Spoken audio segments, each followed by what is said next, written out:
시청자 여러분 안녕하십니까? KBC 열린 토론의 송도훈입니다.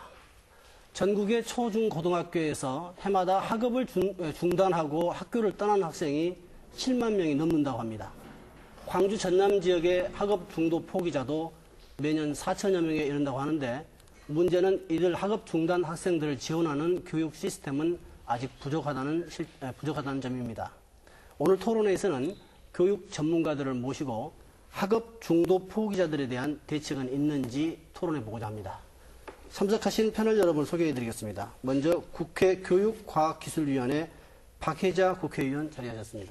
네, 안녕하세요. 반갑습니다. 광주시 교육청의 장휘국 교육감님 자리하셨습니다. 안녕하세요. 반갑습니다. 네, 광주대학교 청소년 상담 평생교육학과의 임형택 교수 자리하셨습니다. 네, 안녕하세요. 네, 광주대학교 임형택입니다. 네, 반갑습니다. 소중한 시간 내어주신 패널 여러분께 감사드리면서 본격적인 토론에 들어가기 전에 준비된 화면을 보시고 얘기 나누도록 하겠습니다. 광주 전남 지역 초중고교에서 학교생활 부적응 등의 이유로 학업을 중단하는 학생들이 매년 4천여 명에 달한 것으로 나타났다. 초등학생과 중학생에 비해 고교생 학업 중단자가 압도적으로 많아 광주에서만 한 해 1,400여 명의 고교생이 학교를 떠나면서 학업 중단율이 2.1%에 이른다. 이처럼 학교 밖으로 나온 청소년들이 늘어가고 있지만 이들을 받아줄 시설들은 턱없이 부족한 상황. 정규 교육과정 이외에도 다양한 교육 방식으로 학교 밖 청소년들을 지원해주고 있는 선진국 사례처럼 학교가 아닌 다른 형태로 교육에 참여하거나 자립적인 삶을 영위할 수 있도록 하는 지원 시스템이 하루빨리 도입돼야 한다는 지적이다. 대한민국의 미래 주인공인 청소년들. 학교 밖 청소년들이 사회 구성원으로 건강하게 자리매김할 수 있도록 어떤 제도적 장치가 마련돼야 하는지 알아본다. 네, 학생이 중도에 학교를 그만두고 공중에 붕 뜨는 이런 모습은 본인들에게는 큰 좌절일 텐데요. 이런 학업 중도 포기, 또 사회적으로도 걱정거리가 아닐 수 없는데요. 교육감님 어떻습니까? 이런 학업 중도 포기가 가지고 있는 그 문제점들, 또 사회가 안게 되는 또 염려는 어떤 것들이 있겠습니까? 네. 학생들이 이제 학교에서 떠나고 학교 밖으로 나가면은 일단 그 일정한 규율 아래에서 생활하는 것으로부터 벗어나게 됩니다. 네. 그렇게 되니까 학생들, 이제 학교 밖 청소년들 스스로가 굉장히 자유스러움을 느끼는 가운데 우리 사회에서 지켜야 할 여러 가지 규범들을 좀 어그러지게 하는 일타령에 빠지기가 쉽죠. 그리고 무엇보다도 이 학교 밖으로 나가면은 우리 사회에 상당히 많은 그 범죄의 대상이 될 수도 있고 범죄의 유혹도 받고 또 우리가 사회생활을 할 때 필요한 여러 가지 규범이나 기술이나 이런 거를 직업교육이나 받기가 어렵기 때문에 상당히 많은 문제에 빠지게 되죠. 이런 아이들이 결국 우리 사회에서 잘 지도해서 정상적인 사회생활을 할 수 있도록 이끌어주지 못한다면은 우리 사회에 상당한 문제가 될 우려가 있습니다. 네, 박 의원님, 지금 네. 국회 교육과학위원회 소속이지 않습니까? 네, 그렇습니다. 그런 부분에 대한 통계도 이제 접하실 텐데 네. 지금 전체 학생들의 대략 한 1% 정도가 이게 해마다 이렇게 탈락하고 중도 포기하는 걸로 나타나 있는데 과연 이런 정도면은 우려할 만한 수준인지 그게 궁금합니다. 네. 분명히 이제 아직 그 1%에 못 미친다라고 하지만 우리가 지금부터 이에 대한 관심을 갖고 대책을 찾는 것이 중요하다고 생각을 합니다.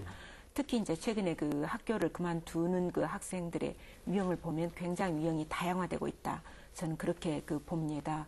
그래서 지금의 그 공교육 시스템에 만족하지 못해서 자기 스스로 어떤 새로운 길을 그 모색하기 위해서 학교를 그만두는 경우도 있고요. 네. 또 그 학생들 중에는 가정상의 그 이유로 우리 흔히 말하는 가정의 뭐 해체라든가 또 그 가정 내 폭력이라든가 또 뭐 빈곤, 실직 이런 그 이유 때문에 사실은 아이들이 가정 내에서 학교 내에서 견디지 못하고 결국은 학교를 그만두게 되는 경우도 그 있습니다. 그래서 이런 다양한 경우에 대해서 우리가 이제 고민을 해야 되는데 아직까지는 우리가 큰 그 관심을 갖지 않아서 어떻게 보면 적은 비율이다 이렇게 생각을 해서 그 그만두게 되는 사유에 대한 어떻게 보면 그 현장 파악도 제대로 그 안 되어 있는 거 아니냐 저는 그렇게 생각을 합니다. 그러나 학교를 그만둔다라고 하는 것은 방금 그 교육감께서도 말씀을 하셨지만 우리가 학교의 의미를 되짚어 볼 필요가 있습니다. 학교라고 하는 것은 결국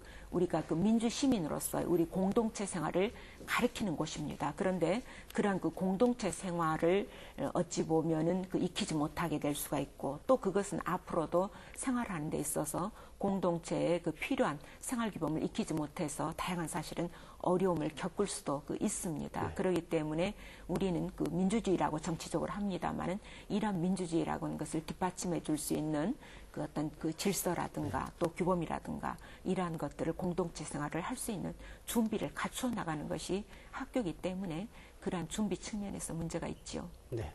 그 학생들 본인들에게도 상당한 위기일 텐데 네. 과거 이제 3, 40년 전만 해도 사실은 학교를 가고 싶어도 못 그렇죠. 가서 갈 수가 없었죠.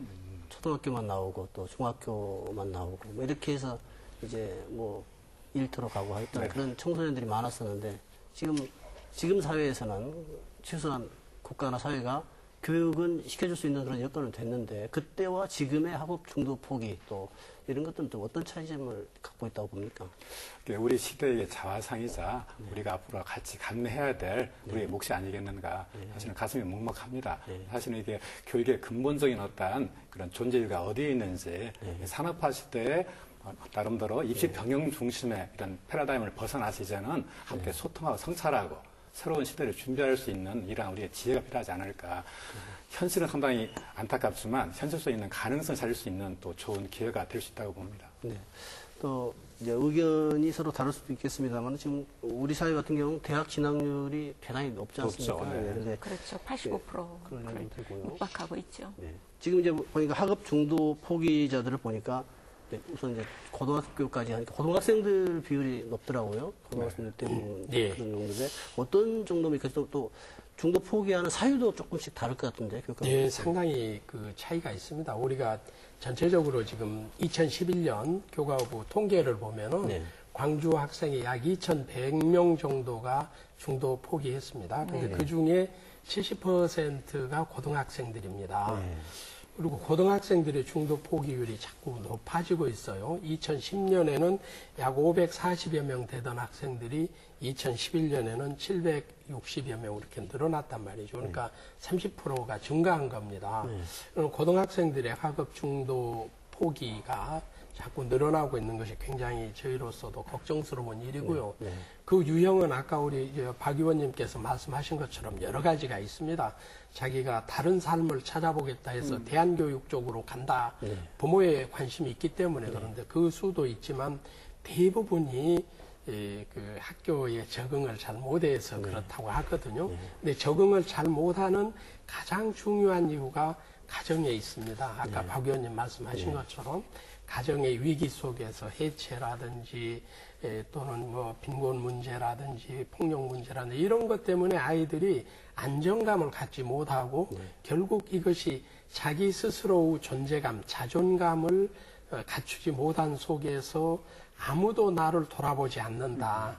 아무도 나한테는 관심도 없다. 이런 외톨이 같은 생각, 이런 소외감들이 점점 쌓이면서 학교에서도 이제 그런 것이 나타나고 하다 보니까 부적응하고 해서 결국 학교를 중단하는 아이들이 많습니다. 늘어납니다. 이제 이런 것을 저희 그 학교에서 교육적 측면으로 보면은 아이들이 스스로 누군가 나를 존중해주고 누군가 나에 대한 기대도 가지고 있고 내가 존재하는 가치 있는 사람이다 이런 생각을 많이 가지게 된다면은 줄어들 것이다는 기대를 가지고 저희들은 교육적으로 그런 방향으로 이제 학교에서는 지도를 하려고 노력하고 있습니다. 그런데 어떻습니까, 교육감님? 사실 우리가 이제 각오해야 할 학교 내에서의 학교의 그 주체라고 할 수 있는 뭐 그 학생과 또 선생님 이 관계가 저희가 이제 학교에 다니던 때하고는 너무나 그 달라지지 않고 있습니까? 그래서 과거 같으면 저희 다닐 때 같으면 선생님이 그냥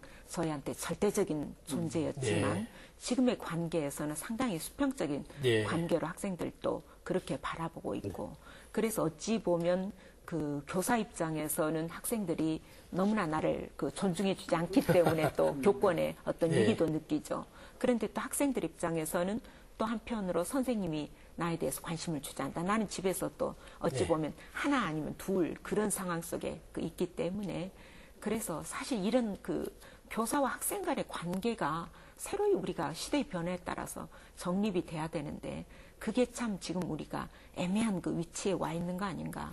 예, 그 그런 말씀하신 것들이- 것처럼 그 부분이 지금 저희도 제일 어려워하는 겁니다. 네. 교사를 바라보는 학생이나 학부모의 시선이 과거와 같지 않고 교사들은 학생들을 정말 사랑으로 대하려고 한다 해도 이제 그 인정해주지 않는 것 같은 교사들로서도 소외감을 느끼고 학생들로서도 자기가 가정에서 받는 것만큼 학교에서 그런 관심을 받지 못한다 생각을 하고 불만스러워하고 이런 것도 있어요. 근데 지금 이제 중도 포기하는 학생들은 그런 정상적인 가정의 아이들과는 거리가 좀 있는 가정이 좀 어려운 아이들이 많고요. 그런 경우에는 대안적 삶을 살겠다 해서 근데 대안학교를 이제 찾거나 다른 교육을 받아보려고 하죠. 이제 학교를 중도 포기하는 그 학생들을 우리가 바라볼 때 어찌 보면 이제 원인이 아까 말씀드렸듯이 네. 굉장히 다양하기 때문에 가정에 어떤 문제가 있어서 학교를 그만둔다라고 보고 그렇게 그것을 그런 책임으로 돌리는 것은 우리가 그 굉장히 경계해야 될 일이다. 저는 예, 그렇습니다. 그렇게 예, 그 그 봅니다. 모든 책임이 가정에 있다는 건 아니고요. 네. 지금 상당한 그 부분에 그런 문제 때문에 부적응한 근데 학생들이 오히려 지금 많습니다. 하는. 저 주위에서는 보면 정말 공교육 시스템에 획일적인 네. 어떤 교육 시스템에 만족을 못해서 정말 새로운 그 교육을 그 원해서 집에서 공부하겠다라고 네. 해서 성공적으로 끌어가는 그런 그 비율도 상당히 그 있는 것 같이 저는 그 느낍니다. 네. 그래서 부모들도 이렇게 이 그 시스템 만족을 못할 바에는 새로운 뭐 직업 교육 또 혹은 새로운 네가 스스로 뭐 학원이나 뭐 자기 혼자 그 공부를 하면서 진로를 모색하는 그런 경우도 그 상당히 있는 것 같아요. 그래서 저는 이 그 중도 탈락 문제를 무조건 우리가 어떤 그 문제로 보기보다는 우리 공교육의 어떤 그 경고로 좀 받아들이고 공교육 자체를 좀 우리가 바꾸는 그런 노력들이 더 중요하지 않을까 그런 생각을 예, 그렇습니다. 많이 지금 교육계에서도 그런 그 방향으로 가야 한다라고 네. 다들 생각은 하고 있습니다. 그러나 아직도 많은 학부모님들이나 많은 학교에서 이제 그 고등학교는 대학을 가기 위한 준비 기관으로 생각하는 경향이 좀 있어서 방금 말씀하신 것처럼 그렇게 바뀌어 가기가 좀 어려움이 있습니다. 그러나 시간이 이제 지나면서는 그렇게 바뀌리라 생각을 합니다. 물론 지금 말씀하신 것 같이 홈스쿨링 집에서 하거나 대안적 교육을 받겠다 하는 사람들이 늘어나는 건 사실입니다. 네. 과거보다 이제 많은 관심도 있고요. 그러나 그렇게 가는 학생들은 우리가 별로 걱정 안 해도 될 부분이라고 생각합니다. 네. 저는 왜 그러냐면은 그런 수준의 관심과 보호를 받는 아이들이기 때문에 거기는 조금 저희들이 생각할 때는 대안교육을 찾는 것도 우리가 많은 관심을 가져줘야 돼요. 그러나 가정에서 관심이 적고 보호를 충분히 받지 못하는 아이들을 위한 또 다른 대안교육 이게 좀 시급하지 않나 절실하지 않나 그렇게 생각합니다. 네, 교수님, 일단 학업 포기 학생에 대한 규정 면에서 일단 그 섞여져 있지 않습니까? 네. 유학을 가거나 또는 대안학교를 가겠다. 또, 기존의 공교육보다는 난 대안학교를 선호하겠다. 뭐 이런 학생도 있을 것이고, 그야말로 이제 가정이 결손되거나 학업에 뒤따라가지 못해서 낙오되어서 포기한 학생들이 있는데, 이번에 이제 나주에서 어린이 성폭행을 저질렀던 그 호종석 씨 같은 경우는 중학교 이제 2학년 때인가 중도 포기를 한 걸로 가정 형편상 그렇게 되어 있는데 문제는 그래서 이제 좋은 정규 교육을 못 받고 사회 어느 곳에서도 적응하지 못하고 어렵게 살면서 이제 범죄 세계로 또 빠져드는 그런 경우도 있었기 때문에 이에 대한 좀 부정적인 의미에서 학업 포기자들, 그야말로 어떻게 생각하면 학교에서 낙오된 그런 학생들, 이런 것에 대한 어떤 대책도 있어야 될 것 같고, 또 하나는 아까 말씀하신 공교육의 다양한 서비스가 부족해서 대안학교를 선호하는 그런 학생들도 있는데 학업 중도 포기라기보다도 학교 교육 서비스의 어떤 그 방향을 튼 거니까요. 그런 경우 좀 구분해서 좀 저희가 접근할 필요가 있는 것 같아요. 당연히 구별해서 애들이 이렇게 대책을 마련해야 될 것 같고요. 일단 아까 말씀하신 나주의 그런 아이에 대한 문제는 사실은 좀 조심스럽게 우리가 바라봐야 되지 않을까. 너무 일반의 오류에 빠져서 학교를 그만둘 수밖에 없는 우리의 공교육에 대한 어떤 어려운 상황, 불신이 팽배해 있는 상황에서 아이가 학교를 그만뒀다고 해서 우리가 사회적인 편견을 가지고 바라보는 게 문제고, 오히려 저는 그래서 광주 전남에서의 이런 언론 쪽에 부탁드리고 싶은 것은 설사 그런 아이가 있다 하더라도 그래서 언론에서 이렇게 좀 보호도 해주고 오히려 왜 그랬나 그런 진지한 그런 성찰과 분석이 필요하지 않을까. 그리고 지금 작년에 저희들이 이렇게 그 학교 밖 청소년 실태조사 보고서가 사실은 아주 한 3,000명 정도의 학교 밖을 벗어난 아이들을 위해서 실제 면담 조사를 우리 광주발전연구원의 민일채 박사님하고 광주대 유경선 하셨는데 아이들의 아픈 소리가 다 들리고 있습니다. 그래서 그 내용을 보면 혹시 화면에 잡혀지면 좋겠는데 이 아이들을 실제 학교를 그만두었느냐. 이게 많은 이유가 있겠지만 일단 학교 공부에 자기가 흥미가 없다. 그러니까 일단 공부를 하고 싶지만 공부할 수 있는 그런 방법도 모르고 왜 공부를 해야 되는지 모르겠다. 그리고 아까 우리 의원님 말씀하신 것처럼 이 관계 간 어려움, 친구 관계와 또 선생님 관계도 굉장히 아이가 해결하기 어려운 문제로 나타나 있고 또 상당히 교육적인 가능성이 있는 이야기가 이 검정고시를 선택하는 이유도 있습니다. 그러니까 딱 짜여진 학교 틀에서 벗어나서 스스로가 주도적인 삶을 살고 싶은 아이들도 이런 많이 지금 있는 것 같고요. 그다음에 또 한 가지 저희들이 좀 걱정할 부분이 진로 적성이 일치하지 않다는 이유도 있기 때문에 어떻게 하면 현 학교 교육에서 이런 아이들의 다양한 요구와 이런 적성들을 맞춰줄 수 있겠는가, 그러한 고민도 필요하지 않을까. 물론 굉장히 많은 지금 대책들을 간구해 사고는 있지만 실제 아이들의 피부에 와 닿는 이러한 교육 서비스는 좀 부족하지 않을까, 그런 생각이 듭니다. 그렇다면 이제 학업 중도 포기를 이렇게 이제 흥미가 없거나 이런 경우는 공교육에서도 어떤 대안을 만들어서 이렇게 수용할 수도 있을 부분이고, 그 어떤 다른 삶을 살거나 그 진로 면에서 자기가 선택을 달리하는 경우는 그 공교육과 다른 어떤 교육 서비스를 자기가 선호하는 거니까요. 그것이 이제 오히려 다양화되면 좋을 것 같고, 대신에 먼저는 이제 그 더 심각한 문제가 될 수 있는 그야말로 공교육에 머무르고 싶으나 본인에게 정말 그런 환경이 주어지지 않았고 또 감당하기 어려워서 학교를 그만둔 아이들, 이 아이들에 대한 어떤 대책들은 어떤 것들을 생각해 볼 수 있겠습니까? 그러니까 저는 그런 생각을 합니다. 이제 우리가 그 중도의 학교를 그만둔 그 학생들을 다시 우리가 이제 어떤 방식을 통해서든지 상담이라든가 뭐 소통을 통해서 학생들을 제자리로 돌려보내는 노력도 필요하겠고요. 또 일부는 이제 본인들이 원하는 것처럼 다양한 교육을 특성화를 받을 수 있는 뭐 대안학교도 방법이라고 봅니다. 그러나 이제 보다 본질적으로는 그 학교에 가고 싶어 하지 않는 그 학생들도 대안적인 삶을 허용해주는 사회적인 어떤 그 분위기도 굉장히 필요한 거 아닌가. 그래서 가령 내가 꼭 좋은 학교를 나오지 않아서 학교를 마치지 않았어도 내 인생을 충분히 꾸려갈 수가 있고 또 내가 사회에 또 그러나 구성원으로서 또 그 역할을 할 수 있다. 그런 길을 우리가 이제 만들어주는 것. 저는 그것이 이제 대안적인 삶의 길, 또 어떻게 보면 직업을 가질 수 있거나 또 다른 그 길을 선택할 수 있도록 열어주는 이제 우리 사회 자체의 어떤 여유로운 분위기도 좀 필요하고요.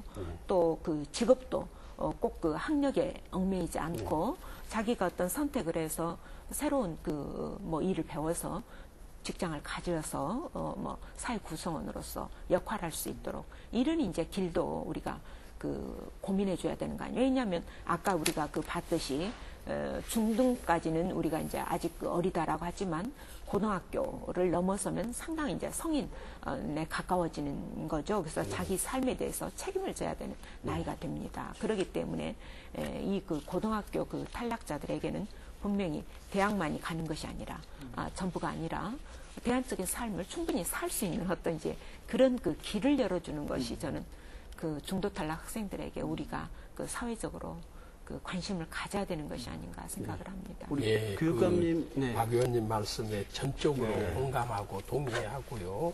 그러니까 이제 학교 밖에서는 이제 학교를 그만둔 아이들이 사회에 적응도 하고 또 흥미를 가지고 거기에서 새로운 직업 과정이라든지 자기가 잘할 수 있는 것들을 또는 자기가 독립해서 살 수 있는 방법이나 기술이나 이런 걸 가르쳐 줄 수 있는 그런 시설이 필요하고요. 저희 생각으로는 또 이제 이 아이들이 우선 학교에서 떠나지 않도록 하는 게 중요하다고 봅니다. 저희로서는. 그러니까 학교에서 떠나지 않도록 하기 위해서 아까 말씀하신 지금 부족한 부분들, 아까 말씀하셨는데 학습에 흥미를 못 느끼고 공부할 필요를 못 느끼고 내가 왜 학교를 다니나 또 뭐 다녀봤자 재미도 없다 이런 것을 줄여주기 위해서 여러 가지 그 교육적 배려가 필요하다 생각을 합니다. 그래서 하는 게 이제 아까 말씀하신 것처럼 교사와 학생 간의 관계를 좀 원만하게 할 수 있도록 하는 그런 시스템들을 갖추도록 노력하고요. 또 학생들이 공부에 재미가 없으면 시험 점수가 안 좋으면은 운동을 잘함으로써 자기 존재감을 느낀다거나 또는 뭔가 요즘 비보이들 같은 그런 자기 재주를 나타냄으로 해서 또 인정을 받고 학교에 남아서 함께 공부하고 같이 사회생활을 해가는 규범도 익히고 하는 그런 것들이 그 학교 안에서 많이 만들어질 수 있어야 한다 생각을 합니다. 그래서 저희는 그런 방향으로 나가고요.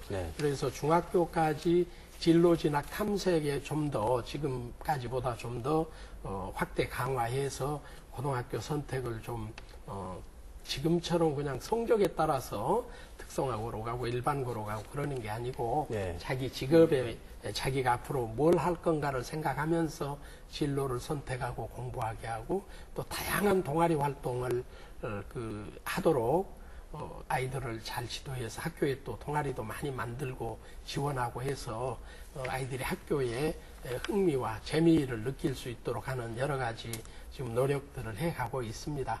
그런데 이게 아직은 충분하지 못하죠.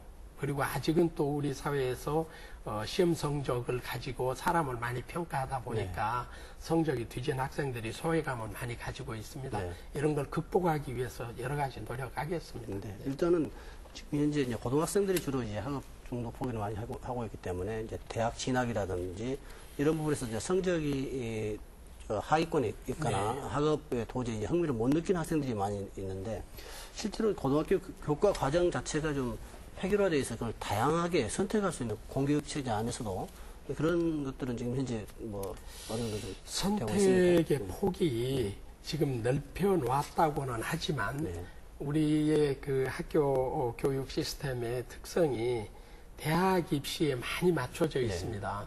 그러다 보니까 대학 입시에 중요하다고 하는 영어나 수학이나 국어나 이런 과목은 아무래도 학교에서 시간 수를 늘리고 다른 체육이나 음악미술 같은 예술 활동이나 또는 자치 활동이나 창의적 체험 활동으로 해서 다양한 체험을 하게 하는 것들은 좀 위축돼 있습니다. 그래서 우리가 대학 입시의 제도가 좀 많이 바뀌고 또 우리들 사회에서 그것보다는 또 다른 자기가 잘하는 것을 잘했을 때 인정해주는 그런 시스템으로 좀 가고 이런 게 이제 하루아침에 되진 않겠죠. 이른 시일에 그렇게 할 수 있도록 함께 노력해 가야 한다 생각합니다.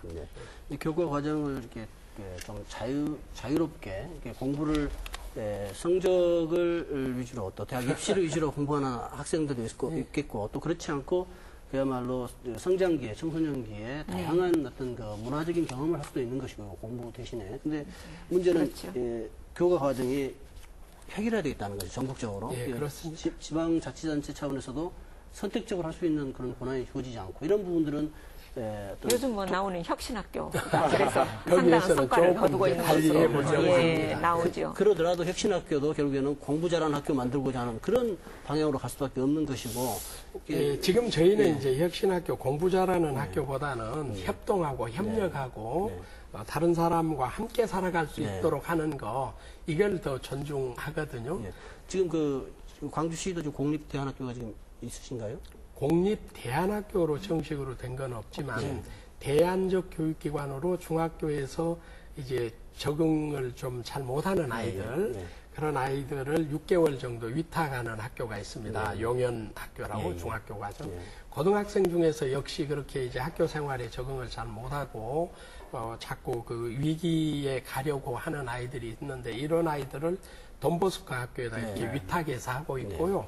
네. 또 대안적 그 공교육기관이라 할 수 있는 게 동명고등학교가 네, 있습니다. 네, 오래됐죠. 동명고등학교는 교육과정도 좀 탄력적으로 제율적으로 하면서 학교가 기왕에 있는 학교가 마음에 좀 안 든다, 다른 교육을 받고 싶다 하는 아이들을 모아서 하는 학교입니다. 네, 뭐 제 개인적인 생각입니다만은 이미 그 담양에 있는 한빛 고등학교라든가 이런 상당히 대안학교들은 성공적인 경우가 성공적이라고 이제 표현하지만 저는 과연 성공적이냐는 그 판단을 유보하고 싶은 것이 그 학교는 죄송합니다만은 굉장히 명문학교가 돼가고 있어요. 네. 이제는 성적이 상위권 아주 상위권이 아니면은 들어가기 한빛고등학교는 들어가기 어렵습니다. 그런다면 정말 대안학교의 기능을 과연 하고 있는 건가? 예, 우수한 인재들을 대상으로 좀 다양한 대안학 교육은 이루어지겠지만, 예, 정말 이 여러 가지 성적 면에서라든가 좀 하위권에 있는 학생들까지도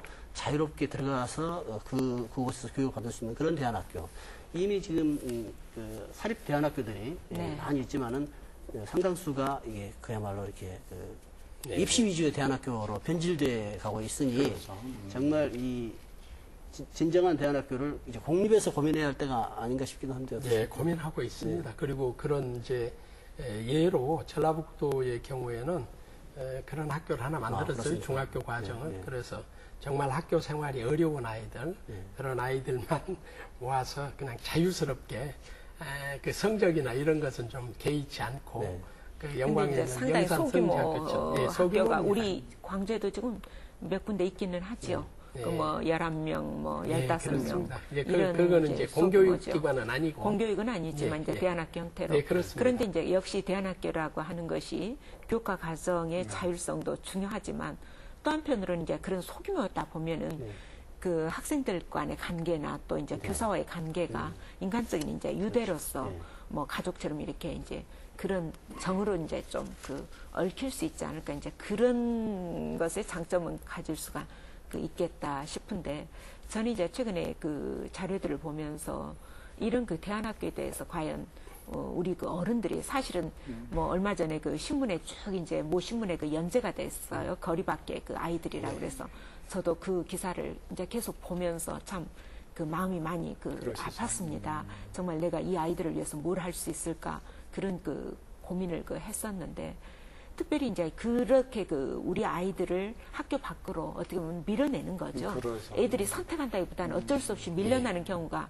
그 많은데 그 아이들한테 과연 우리가 얼마만큼 지금 배려를 하고 교육적으로 우리가 그 아이들한테 정말 투자를 똑같이 우리가 하고 있는지 그것도 이제 우리가 사실은 그 차제 이제 고민을 그 그러니까 해야 의원님 된다. 말씀에 공감을 하고 그런 면에서 사실은 이미 프랑스나 영국 같은 경우 또 최근에 핀란드, 스웨덴 모형이 사실은 덜 가진 자에게 더 많이 주자. 네. 한 사람도 나고시키지 않는 이런 협동교육, 배려교육이 필요하지 않을까. 아까 용인학교, 돈보스크 학교 선생님 너무나 헌신하시는데 사실은 정규학교가 아니기 때문에 충분한 지원을 못 해드리거든요. 한편에서 아까 말씀하셨던 작은 규모의 해밀의 교실이든 또 공강 오름 그래서 굉장히 헌신적인 우리 일꾼들이 일을 하고 있는데 실제 제도권 밖에 있어서 그런 교육적인 어떤 이런 정신을 구현을 못하기 때문에 사제에 저는 광주 전남만의 어떠한 새로운 공동체 정신을 한번 이런 대안학교의 삶을 살 수 있도록 한번 이렇게 제도를 마련하고 사실 합의가 필요하지 않을까. 그러니까 제가 이제 저도 물어보니까 네. 법적인 지원 기준이 없다고 그래요. 지원 그러죠. 근거가 없어서 예. 참 지원해주기가 어렵다라는 이제 그런 말을 저도 확인을 했습니다. 그런데 어떤 식으로든지 조례를 만들거나 법적인 근거를 만들어서라도 한 사람이라도 우리가 정말 그 밀려나는 일이 없도록 우리가 지원해줄 수 있다면 그런 방법은 앞으로 이제 모색을 해나가야 될 것 같습니다. 교수님께서 아까 말씀하신 그 광주 전남만의 모델을 한번 만들어보자. 근데 충분히 네. 법적인 부분은 이제 국회에서도 그러니까요. 앞으로 장기적으로 검토해 볼 필요가 있지만 지자체 차원에서 그렇게 소규모 학교라면 충분히 예산으로 지원할 수도 있을 것 같은데 문제는 학력 인정이 문제입니까? 아니면 예산이 문제입니까? 그런 다 문제가 되지만 둘 다 문제입니다. 학력 인정을 해주기 위해서는 법적으로 기준이 있습니다. 학교 설치에 관련된 시설 기준. 이런 게 미치지 못하니까 또 신청을 해도 잘 안 되고요. 학력 인정을. 또 하나는 아까 말씀드린 것처럼 우리 공교육의 그 모순이라고도 할 수가 있는데 정부에서 정한 고시의 교육과정을 고시해 놓은 게 있습니다. 그 교육 과정을 어느 수준은 지켜야 학력 인정을 해줍니다. 그러다 보니까 그런 학교들에서는 자기들 나름대로 교육 과정을 짜서 그곳에 맞지 않더라도 아이들이 좋아하는 공부 또 앞으로 살아가는데 필요하다고 생각되는 직업 관련 교육 이런 거를 해주고 싶은 거예요. 근데 그렇게 하려면 이게 안 맞고 저렇게 하려면 저게 안 맞고 이러다 보니까 인가받지 못하는 대안학교가 대부분이고 인가받지 못하는 대안학교에 대해서는 지원하기가 제도적으로 장치가 안 돼 있습니다. 그리고 우리가 이제 거기에서 운영하는 프로그램을 선정해서 그 프로그램 운영 지원밖에 못하는 실정인 거죠. 그래서 이제 뭐 특별 뭐 교부금 형식으로만 이제 부분 지원을 하고요. 그러나 인가된 학교도 제가 그 볼 때는 아직까지는 대안학교에 대한 지원이 그 적정 수준에 올라와 있지는 않는 것 같은 그런 이제 그런 느낌을 그 받았습니다. 오히려 더 많이 지원을 해야 되는데 지금 그래서 그런 어떻게 보면 상황이 아닙니다. 어려움 있는 데일수록 그래서. 더 우리가 관심을 그 갖는 것이 당연하기 때문에 앞으로 이제 그런 부분은 그 뭐 교육청하고 이제 저희 뭐 국회에서도 같이 그 노력을 그 할 겁니다. 그리고 이제 자치단체에서도 사실 할 수 있는 부분들이 분명히 있습니다. 꼭 그 학교를 정말 정이 못 가는 그 우리 그 청소년들한테는 또 다른 삶의 길을 열어줄 수 있는 뭐 그 사회로 나가는 어떤 중간 매개 역할을 할 수 있는 그 부분을 우리가 좀 그 관심을 가져줘야 되지 않을까. 네, 그렇습니다. 근데 이제 제도적으로 어렵기 때문에 저희가 이제 그 중도 이주민 자녀들 있지 않습니까? 중간에 이제 국적이 바뀌어서 한국에 온 아이들 그런 분들의 자녀들 그건 외국에서 일정 기간 뭐 학교를 다니거나 그러다가 들어온 애들인데 얘들이 학교에 그냥 일반 학교에 보내놓으면 적응이 안 돼서 큰 사회적 그 문제가 될 수도 있고 그래요. 그래 광주는 지금 이제 독지가들이 모여서 새날학교라고 그걸 했습니다. 우리가 그거를 학력 인정하고 지원을 하고 싶었지만 지금 제도상 안 되니까 학생들은 적은 학교에다 두고 이제 그 위탁시켜서 교육시키는 기관으로 해서 그 프로그램에 대한 지원을 합니다. 그런데 이제 그게 학교에서는 충분하지 않죠. 교사의 인건비도 안 되고 학생들에 대한 그 생활 그 운영하는데도 어렵고 그래도 저희들로서는 조금 더 지원해주고 싶어도 그렇게 하는 것이 여러 가지 그 제도적 한계가 있기 때문에 어려움이 있습니다. 근데 이런 것들은 우리가 지방자치제 그 자치체 안에서 해결하기에는 좀 부담스러운 것도 있고요. 국가적인 지원이나 법적인 장치가 되면은 이게 좀 훨씬 쉬울 것 같아요. 그런 부분도 우리 많이 생각해봐야 할 것 같습니다. 저도 그 교육감님 말씀하신 편안학교도 사실 방문해봤는데 굉장히 많은 이렇게 학생들이 오고 또 서비스를 잘 제공하고 있는 불구하고 실제로 제도의 한계 때문에 인가를 받지 못하기 때문에 그런 부분들은 차제 교육 자체가 완전히 실현되지 않더라도 국회 차원에서 뭔가 법을 좀 제정한달지 그래서 하여튼 아이들이 자발적으로 나올 수 있는 아이들도 있고 또 이렇게 다양한 삶을 살 수 있는 기회는 만들어지지 않을까 하는 생각이 듭니다. 좋은 의견을 주시면 저희가 많이 검토를 하겠습니다. 안 들어 있습니까? 대통령 선거 공약에는 없고요. 제가 이제 아는 범위 내에서는 오바마 대통령은 출마할 당시에 사실 중도 학생, 탈락 학생들을 줄이겠다라는 걸 대통령 공약으로 걸었었죠. 그래서 상당히 성과를 거둔 바 있고요. 그는 이제 우리하고 인류를 비교하기는 어렵습니다. 거기는 이제 이민 국가이기 때문에 어찌 보면 그 히스패닉이라든가 이제 흑인들의 경우에 사실 학교를 굉장히 많이 중도에 그만둡니다. 그래서 그렇게 되면 이제 거기에서도 사회적으로 사실 그 자리 잡기가 쉽지 않죠. 우리나라는 뭐 더 말할 것도 없고요. 그렇기 때문에 그것이 결국 빈곤과 실직으로 이어진다라고 하는 이제 문제이기 때문에 예방적인 복지 차원이죠. 그래서 예방적인 복지 차원에서 중도 탈락 학생들이 줄어들거나 또 혹은 줄이거나 또 다른 이제 직업 교육을 받도록 유도하는 이제 그런 국가적인 정책이 굉장히 중요하게 여겨지고 있습니다. 네. 교육감님 일단 광주시 교육청의 경우는 이런 좀 중도 포기한 학생들을 다시 이렇게 학교로 복귀시킨 사례가 있거나 혹시 이걸 위한 어떤 지원들이 저희들은 있습니까? 지금 되게 복귀율이 중도 탈락 전년도에 탈락한 학생들 중에서 다음 해에 재입학하는 복귀하는 학생들의 비율이 2007년 이전에는 뭐 25% 수준이었어요. 그러나 네. 조금씩 늘어나서 2009년에는 35% 수준이었는데 다시 좀 줄어서 지금 30% 수준은 재입학하고 있습니다. 그렇게 하는 것은 물론 이제 본인도 학교 밖에서 생활해 보니까 여러 가지 어려움이 있다는 걸 느끼기도 하고 또 여러 청소년 지도 단체라든지 또 상담센터라든지 이런 데서 YMCA나 YWCA, 뭐 홍사단 이런 데 그 상담센터들을 통해서 학교로 다시 돌아가는 것이 좋겠다 하는 생각들을 가지게 됩니다. 그래서 약 30% 정도는 지금 복귀하고 있어요.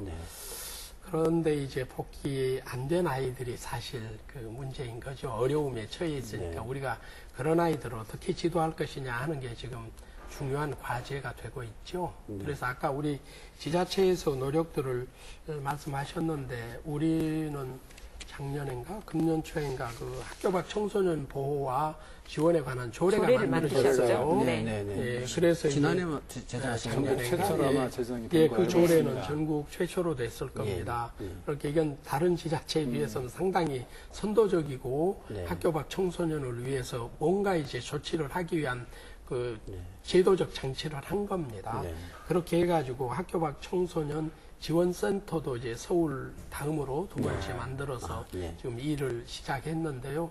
이러한 노력들이 좀 더 활발해지고 예산 투자도 좀 늘어나고 하면은 어려움을 겪는 아이들에 대한 지원이 조금 더 활발하게 될 거다 하는 기대를 합니다. 네. 교수님, 지금 이제 이런 중도 포기 학생들을 줄이기 위해서 학업 중단 숙려제도 지금 광주시 네, 광주시 교육청이 운영하고 잘 있고 생각하고 그런데 있죠. 그 학생들을 만나봤을 때 지금 복귀한다든가 이들을 위한 서비스가 어떤 것들이 좀 가장 시급하다고 보십니까? 그러니까 교육관님 말씀하신 것처럼 광주는 나름대로 잘 제도가 지금 정착되어 있습니다. 물론 그 수는 많지는 않지만, 그러니까 제 나름대로 한 그 청소년 상담 지원센터에 상담 자원봉사단으로 활동도 해보고 또 현재 학교 교육복지 우선 지역 사업에 지원단 위원으로 참여해서 보면 아이들이 사실은 경제적인 문화적인 워낙 열악한 상황에서 생활하기 때문에 막 이런 것들을 최소한의 교육복지 인프라를 제공해주고 그다음에 말씀하셨던 금남교실 또는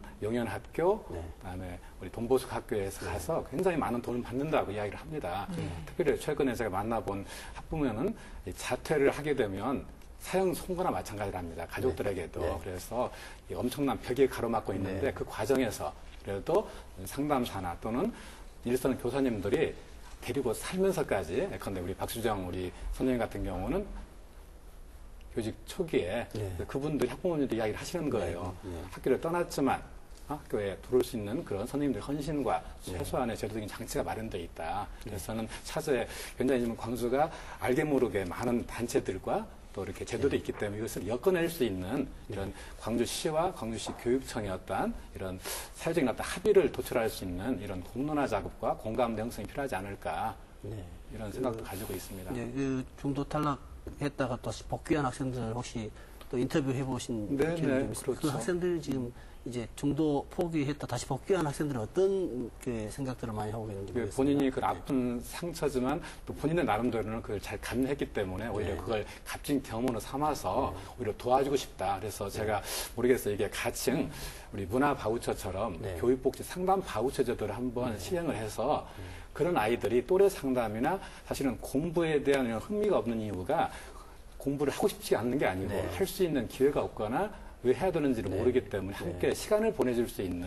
그러니까 현재 다행히 광주 전남에도 유관학과가 많이 생겼습니다. 상담이나 복지학과들에 있는 아이들이 제가 면담을 해보니까 자기들도 그렇게 자립할 수 있었다. 그래서 그런 아이들을 활용할 수 있는 그래서 인턴과 그리고 봉사자도 연계할 수 있는 그래서 또 필요하면 광주에서도 원천을 시범적으로 시행할 수 있지 않을까 그런 생각을 가지고 있습니다. 상담 교사가 많이 현장에 배치되고 있지 상담 않나요? 교사를 많이 배치한다고 했어요. 네. 그런데 신규 상담 교사를 신규 채용해가지고 배치하면 좋은데 그거는 극소수고 정부에서 정원을 안 주고 하라 하니까 있는 교사들을 상담 연수를 시켜가지고 이렇게 전환을 되게 시켰습니다. 그리고 정부에서 약속한 대로 다 지키지 못하고 상담 교사 배치가 지금 주춤거리고 있습니다. 네, 네, 죄송합니다. 상담교사 근데 이렇게 확충도 필요하지만 저의 현장에서의 학생들이나 학부모들 만나본 결과는 오히려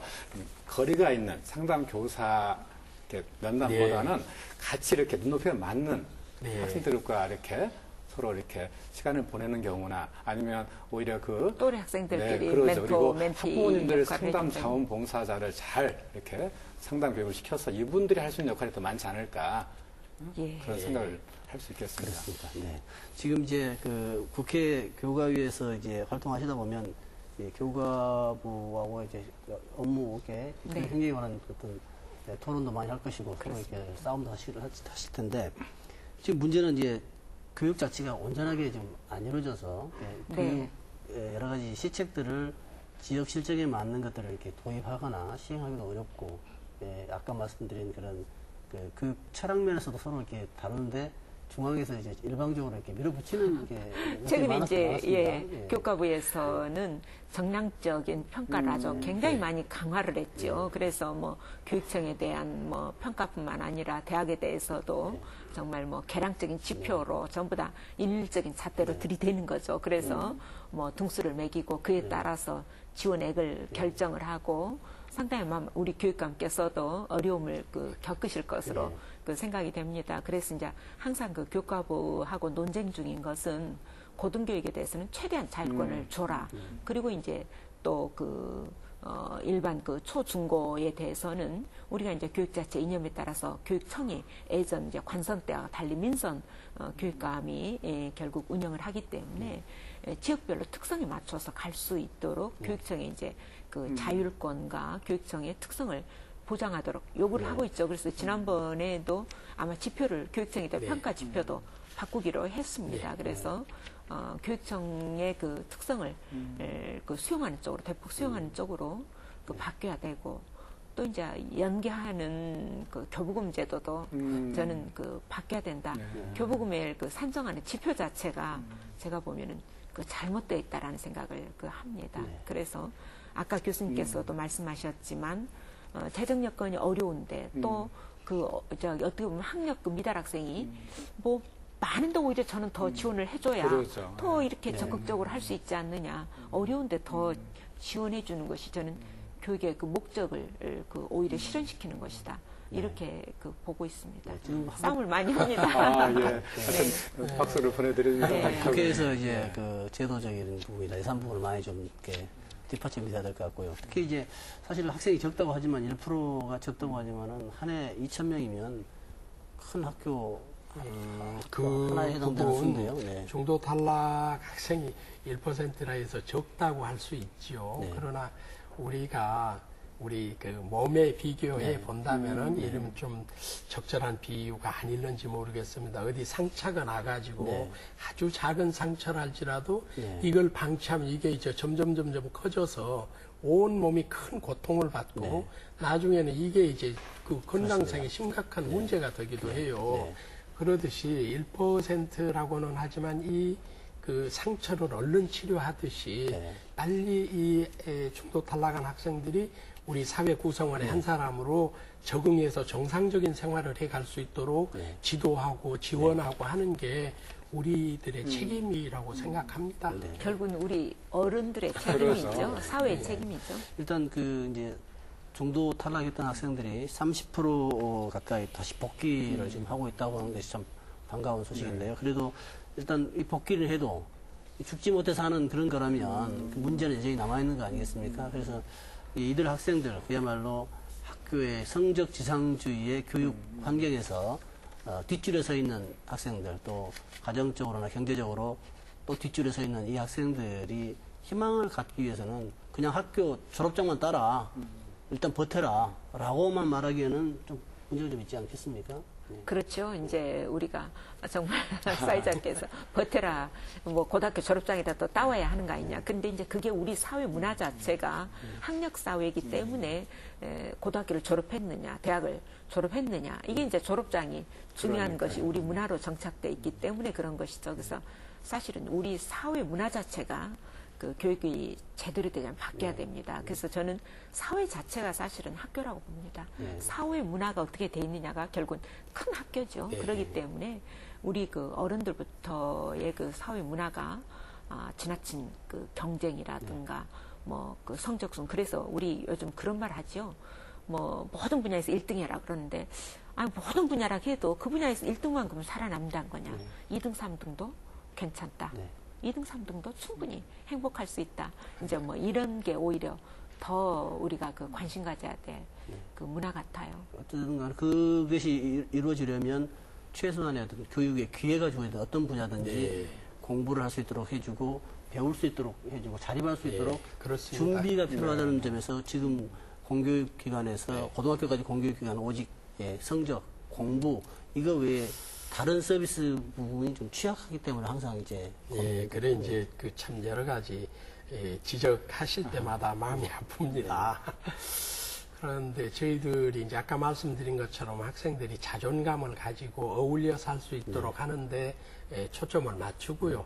그러기 위해서 이제 중도 탈락 위기에 있는 아이들을 좀 예방하고 또 학교에 남아있도록 하기 위해서 숙려 제도도 두었습니다. 아까 말씀드린 것처럼 위기에 빠져 있는 것을 발견하거나 본인이 학교를 그만두겠다고 말하거나 했을 때는 더 깊이 생각해 보도록 청소년 지도 단체나 심리센터나 상담센터나 또 우리가 가지고 있는 여러 자원들 위크레스, 위센터 뭐 이런 데를 활용해서 좀 한 보름 정도 상담을 해가지고 학교에 적응할 수 있도록 노력합니다. 근데 그것 가지고 되겠습니까? 말씀하신 것처럼 정말 사회에 적응해서 생활할 수 있도록 하는 게 학교에서 충분하지 못하다면 학교 밖에서도 해줘야 돼요. 그래서 제 생각에는 지금 우리가 노인복지관이나 장애인복지관이나 이런 데에서는 재취업을 위한 뭐 직업훈련도 시켜주고 그런 게 많이 있어요. 장애인 그 복지센터에도. 근데 우리 청소년 복지센터는 아직까지 청소년들이 와서 그 정상적인 생활을 하는 아이들이 와서 동아리 활동을 하는 것 위주로 지금 많이 돼 있어요. 그러니까 위기에 있는 학생들이 사회에 적응할 수 있도록 하는 교육 프로그램을 빨리 만들어서 적용할 수 있도록 하고 거기에 이제 직업교육까지를 포함시켜서 그 아이들이 바로 직업을 가지고 생활할 수 있도록 해 주어야 하겠다라는 생각합니다. 근데 이거는 이제 우리 그 교육 담당자들이 하기는 조금 버겁고 지방자치단체나 국가에서 해야 할 일이지 않나 그런 생각합니다. 그러죠. 청소년들이 정의 학교로 돌아가기 어려울 때에는 뭐 사회 그 준비를 할 수 있도록 곧바로 사회로 진입할 수 있는 준비 과정의 그 중간 단계가 그래서 뭐 쉼터도 있을 수 있지만 그와 유사한 어떤 우리가 그 개념을 그 도입을 해서 거기에서 정말 그 생활을 하면서 그래야만 그 어떤 빈곤에 빠지서 뭐 다른 이탈 행위로 가지 않기 때문에 그래서 거기에서 생활을 할 수 있고 또 그 생활 속에서 자기가 새로운 길을 진로를 찾을 수 있도록 그 도와주는 것이 저는 굉장히 그 중요하다 생각을 합니다. 그래서 그런 점에서 저도 그 앞으로 그 여러 가지 그 입법적인 노력을 그 하겠습니다. 박 의원님께 대한 기대가 굉장히 큽니다. 부담스러우실런지 몰라도 저희들이 기대하는 것만큼 많이 활동해 주시기 바랍니다. 그런 일을 하기 위해서 왔습니다. 이미 이제 광주시 교육청에서 만들어 놓은 조례와 또 지원센터 이것들이 실질적으로 이제 그런 학생들에게 상당한 도움이 될 수 있는 그런 뒷받침을 이제 해서 많이 해주시면 좋겠습니다. 말씀하신 것은 교육청이 이렇게 설립한 게 아니고 이번에 9월 6일인가요? 학교 밖 지원센터는 시에서 했는데 지금 어떻습니까? 제가 보기에는 진짜 말씀하셨던 그 직업 이런 교육을 할 수 있는 예를 들어서 그 서울에 있는 하자센터에 이런 그 아이들이 스스로가 참여해서 자립심을 기르고 더 나아가서는 누리당 같은 사회적 기업을 만들 수 있는 가능성이 높았는데 사실은 예산을 보니까 너무 적게 이렇게 지원이 돼 있어서 물론 첫 발을 내딛는 의미는 있지만 그래서 필요한 정보도 제공해주고 또 학부모들 이렇게 교육과 상담도 해야 되고 사실은 학교 안에서 품어주면 좋은데 어쨌든 학교 밖으로 밀려난 경우에는 거기에 이렇게 소속이 돼서 그렇죠. 정확한 정보를 주고 대개만 이 새로운 직업 기술을 배우고 싶은 욕구가 있기 때문에 그런 것도 차제에 좀 저희들이 관심을 가져야 되지 않을까. 지난주에 제가 광주 선광학교의 학교 네. 기업을 네. 그래서 예. 장애인들을 네. 위한 의미 학교 있는 기업인데 일이잖아요. 지금 시와 정부 교과부에서 지원을 했더라고요. 네. 교과부하고 시하고 20억을 줬는데 정말 이 학생들을 위해서도 이렇게 좋은 그런 아이디어들이 지원책에 나왔으면 좋겠습니다. 토론할 시간 한 6분 정도 남았는데 우리 교수님부터 좀 마무리 발언을 좀 부탁드리겠습니다. 일단 학업 중단 학생들 중에서 또 뭐 유학을 가거나 대안학교 또 명문학교를 가겠다 중간에 뭐 이렇게 해서 선택한 경우는 그래도 염려가 덜하는데 여러 가지로 정말 여건과 환경들이 어렵고 마음까지 어려워서 그렇죠. 절망 가운데 학업을 중단하는 학생들 이런 학생들에 대한 지금 어느 정도 실태는 좀 파악이 돼 있는 것 같습니다. 그래서 앞으로 어떤 노력들, 어떤 관심이 필요한지를 좀 말씀 좀 부탁합니다. 그러니까 외국의 사례에서 우리가 시작할 수 있는 것처럼 학생들을 중심에 서서 자체와 참여 역량을 키워주고 사회적 배제를 시키지 않을 수 있는 철학이 필요하지 않을까. 그래서 최소한의 공공성과 형평성을 최소한 학교에서는 유지할 수 있도록 학교가 할 수 없으면 지역사회가 함께 나서서 그래서 아마 작년인가요? 우리 시민단체에서 고백운동을 했습니다. 그러니까 이건 우리 학생들이나 또 부모님의 책임이 아니고 또 사실은 학교에서 감당을 다 못하기 때문에 지역사회가 같이 이렇게 품을 수 있는 그러면서 우리가 기성 세대로서 우리부터 성찰하고 고백을 하자. 그리고 저는 많은 일선 전문가를 만났지만 뭔가 이렇게 시와 교육청과 주기적인 어떤 협의와 그다음에 나름대로의 이런 통합 지원 체제가 필요하지 않을까. 현재 학교 안은 우리 교육청이 담당하지만 학교를 벗어나면 사실은 교육청이 사기는 어려운 지금 상황입니다. 그래서 그러한 어떤 공감대와 실제적인 협력체제 구축이 그리고 아울러 거기에서 헌신할 수 있는 어떤 전문 인력을 더 많이 이렇게 좀 배치를 하면 작은 비용으로 큰 효과를 낼 수 있는 게 사실 교육복지 투자 아니겠습니까? 그래서 그런 어떤 이런 공감대가 필요하면은 원탁회의나 또는 그런 지역사회 거버넌스체를 한번 이번 기회에 다시 한번 저희들이 진단해보고 결정해야 되지 않을까 생각을 합니다.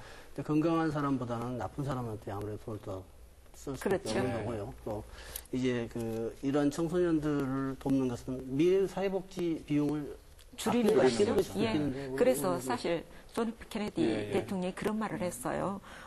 배움이 중단되지 않도록 하는 것, 그것이 최상의 복지다라고 하는 말을 한 거에 삼축적으로 우리가 이해할 수 있습니다. 그런 것처럼 어떤 형태든지 계속 배움을 우리가 이어가는 것, 또 그것이 이제 요즘에 나타나는 평생교육의 이념이기도 합니다. 그래서 우리 학생들의 학교 안에서나 또 정의 학교 밖이라도 그 밖에서도 끊임없이 삶에 대한 배움의 길을 놓지 않도록 우리가 품어줄 수 있는 이러한 것들이 중요하고요.